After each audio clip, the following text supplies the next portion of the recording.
आम का बगीचा और एक मूर्ख आदमी। एक दिलचस्प वाकया। एक बार की बात है कि राजा जंगल में शिकार के लिए जाता है। राजा का घोड़ा शेर को समीप में देखकर इतना तेज दौड़ता है कि उसके सारे सैनिक इधर उधर हो जाते हैं। राजा अकेला ही जंगल में पहुंच जाता है। राजा जैसे तैसे अपनी जान बचाता है और वापस अपने राज्य की ओर जाने लगता है। तभी उसको जंगल में एक झोंपड़ी दिखाई देती है। राजा उस झोंपड़ी में जाता है और रात रुकने की अनुमति मांगता है। राजा को देखकर उस झोंपड़ी में रहने वाला व्यक्ति राजा का जितना हो सकता है आदर सत्कार करता है और कहता है, महाराज, मैं एक गरीब आदमी हूँ, मैं बस आपकी इतनी ही सेवा कर सकता हूँ।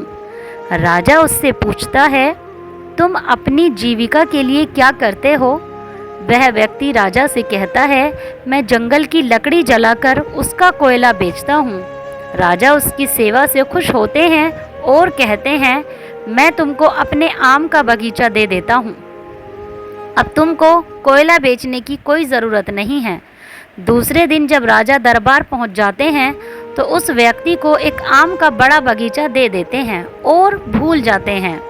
जब कुछ दिन हो जाते हैं तब राजा को अपने आम के बगीचे की याद आती है और वह उस बगीचे को अचानक देखने पहुँच जाते हैं। जब वह बगीचे में पहुँचते हैं तो बगीचा देखकर चौंक जाते हैं। वह उस व्यक्ति को बुलाते हैं और कहते हैं, यहाँ के सारे आम कहाँ गए?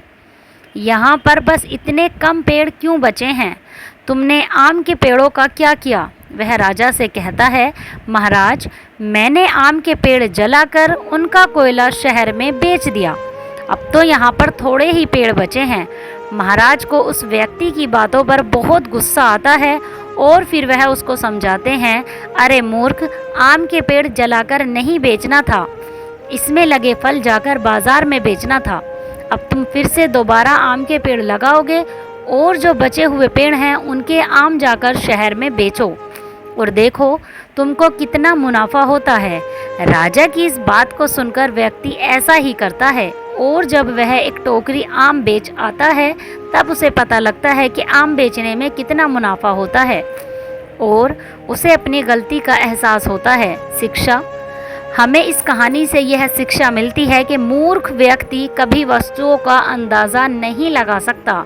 जो व्यक्ति मेहनत करके किसी चीज़ को प्राप्त करता है वह व्यक्ति उसका